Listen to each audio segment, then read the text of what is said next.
consistent, right? And we spent a lot of time. The last two games have been some of our best on P and 10, right? It all starts with the first play of the drive. So we make a big deal out of P and 10 efficiency, of where we want to be, being able to stay on schedule. Obviously, that plays to our, how we want to play offense and things like that. And then I think we've just played consistent overall. There haven't been the big misses and things like that. It's not always going to be perfect, but there's been some consistency in what we've been able to do. Kyron has looked more comfortable these last couple of weeks. He said as much after the game. He said, it felt like I was trying to be somebody I wasn't earlier this season. Did you sense that in him? Is there anything that you guys try to do to get him back on track? Yeah, we have conversations all the time. Obviously he said it. I think he's playing like himself, and then the biggest thing for him is himself is good enough. It's good enough to beat anybody we play. It's good enough to run our offense at a high level, and I can see that in him, his comfort level, getting back to doing the things that are right in front of him, just taking what the play gives him, not trying to press, not trying to do too much, and I think he's done a really nice job of recentering himself. Do you agree with his assessment of himself, that he was trying to be something else? I'm always going to – I don't know if I agree with that assessment. He was trying to be something else or somebody else. I mean, KD's our guy, but obviously he's felt he felt that at times, and we've had conversations. Just hey, you's good enough, like being you, and just playing the way you play, playing centered within our offense, taking what the defense gives us. That's good enough for us to be really good on offense, and I can see that in his play. I think he's done a really nice job of recentering himself, and regardless of what's going on early in the season, we can't get anything back, right? Those are done. They're lost opportunities. We can't go back and change them as much as we want to, so just kind of say, hey, don't worry about all those things. Let's just move forward, right? And you be the guy that we know you can be.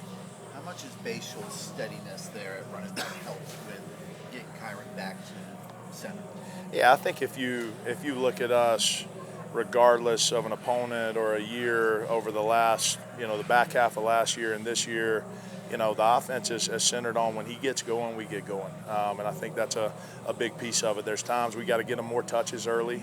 We've tried to lean on that at times, but Bashal's a special player. He can do a lot of different things. I think he can run between the tackles tough. He obviously can get on the perimeter, make people miss. He's got the chance for a big play.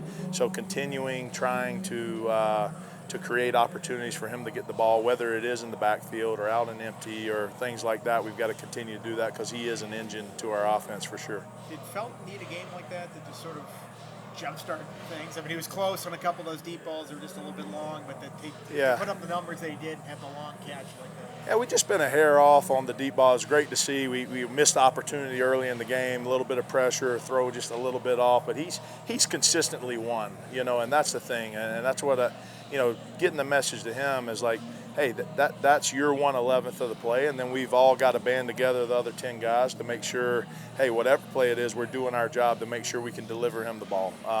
So he's done that all season. It was awesome to see him be able to get going. He's a guy that obviously you see in that game, he can create some things after the catch, so getting him some more easier opportunities, whether it's a short throw on the sideline, things like that, I think that plays into him, and continuing to develop his route tree because based on what he's done and his body of work and his ability to get in drive phase and run past people, we're getting, he's going to get played a little bit different. So making sure we have the tools in the offense to allow him to affect the game. Is this O-line starting to come together, do you think? And it seems like you kind of found something the last couple of weeks. I feel them gelling. I mean, I think we know who this group's identity is, so continuing to try to lean on their strengths. And it's been nice to get some guys back and get a rotation going. I know we haven't had Lath for a little bit, but just getting Brody back in the fold and Johnny Garrett involved, I think that's helped a little bit. Just create continuity when those first 7 and those guys are rolling in and out, doing a nice job. Guys are able to stay fresh. I've been impressed with their progress, their knowledge of what we're doing, and I think it goes back when you talk about the quarterback play or any position. You could talk about any position on our offense. We've just got to stay consistent, and that's the word, like that, I keep coming back to that, but we haven't had the glaring misses. It's not perfect. It never will be. But there's been opportunities where we're just hat on people. We're giving our ball carriers a chance to get to the second level. We're covering people up in pass protection to give ourselves enough time to be able to get the ball back. So, guard the ball off, excuse me. That offensive line, I mean, it's the same 5 from last year, except you just play musical chairs with the guys in the middle. Does that help that they played so many snaps together that even with moving Bob over to left and shifting to Moore's right, they know what to do. For sure. I don't think we've ever shied away from saying how much we love the continuity that we've had on offense. I don't think that changed at all with moving a couple guys around or whatever. Every year, you're different year to year, regardless of the same people or not. But that continuity helps. The ability for those guys to communicate. They're one of the closest groups on the team, too, off the field. You know, I would say they're closer than most groups of O-line or any other group I've been around. I think that all helps. It helps them kind of reset each other on game day, pick guys up, stay positive, and continue playing through whatever the situation is. Any of those freshmen or young guys that haven't played catch your eye in practice this week? I know a little more opportunities for them.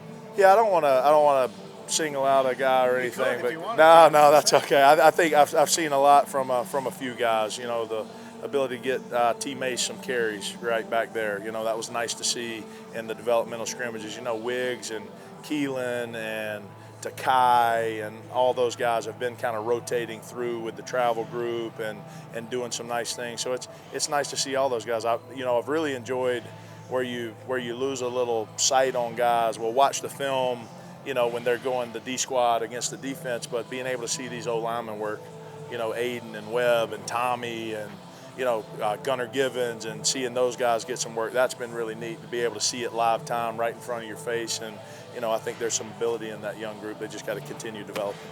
What was Steven Gosnell sort of brought, playing the FBC, the X, sort of the safety blanket out there, doing it all?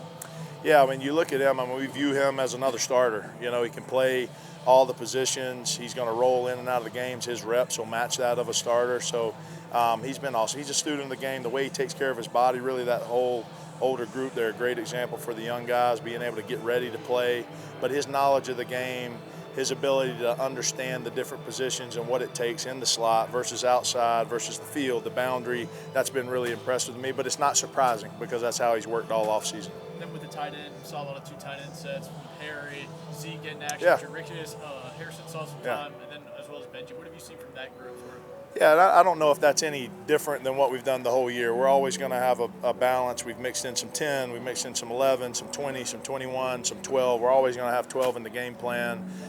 Being able to get Jay a role in the game, that was pretty neat. And those guys have done a nice job. You know, tight end's a position, especially the way we move the guys around. A guy's not going to be able to sit out there and play 60 snaps, 70 snaps. If he is, probably going to lose a little bit. We're going to get a little fatigue later in the game. So we've tried to continue getting depth in that room so we can rotate guys. But the 12 personnel certainly helps. You know, you get in situations where you want to be able to run the ball. So the development of Harrison and Jay Rikus and Zeke is really important in the offense. You want to run the ball but not have to RPO it, not have to expose a defensive end and read it. That's what a good 12 group can do. So just continuing to see those guys progress will be helpful down the stretch. What's Colin Schlee brought to this offense? Obviously, seeing him as a multifaceted tool out there, led in some big plays. What has he added, not only on the field, but also off the field, helping Kyron? Oh, he's awesome. I think since he got here in the summer, he's fit in seamlessly. He's a vet. You know, he's seen it all. He's been in 3 different systems. I think he helps from that standpoint. He also got a very even-keeled demeanor, very level-headed, never gets too high, never gets too low. He's kind of seen everything. He's made the great throws. He's made the poor throws. He's done everything in between. So just kind of having that perspective, another guy that has the mentality, hey, dude, just move on to the next play. And I think that's what he's brought to our room. Obviously, he's a talented guy. We're not able to get all of our package plays off the game plan yet, but he's a guy we want to continue to get involved in certain areas and see what he can do for us with the ball in his hands as well.